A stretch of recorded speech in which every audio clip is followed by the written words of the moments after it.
Hopya, nandito na po ang aking magandang pamangkin. Hopya, Oo. kasi wala po silang pasok, gawa ng may bagyo. Ayan, Hopya, Oo. nakita mo si ate? Nasaan si ate ngayon? Dito. Upo. Saan nakaupo? Dito? Kamustahin mo nga si ate. Okay lang daw. Okay lang daw? Okay lang. Tinatawag mo ba siya o nakikita mo lang? Kita. Kita mo lang? Ah. Pero hindi mo siya tinatawag. Tinatawag. Tinatawag? Paano mo siya tinatawag? Ha? Paano? Ate, ganon. Natatakot ka kay ate? Hindi, bakit? English? Hindi ko na makakausap to pag in-English ko tong batang ito. Hindi ko na makakausap tungkol kay ate. Oh. English speaking po yan eh.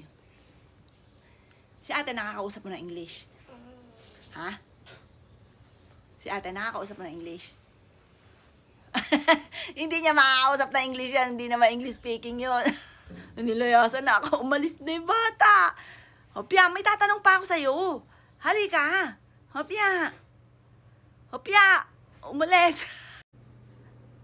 Oy, ba't ka nagpunta dyan? Ha? Ha? Nasaan si ate ngayon? Nasaan? Tanong na. Last na. Sumunod saya? Bakit?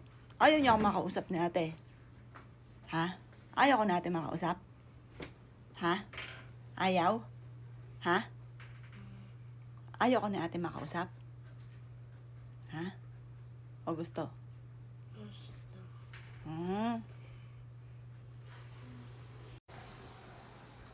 O, nasaan yun si ate?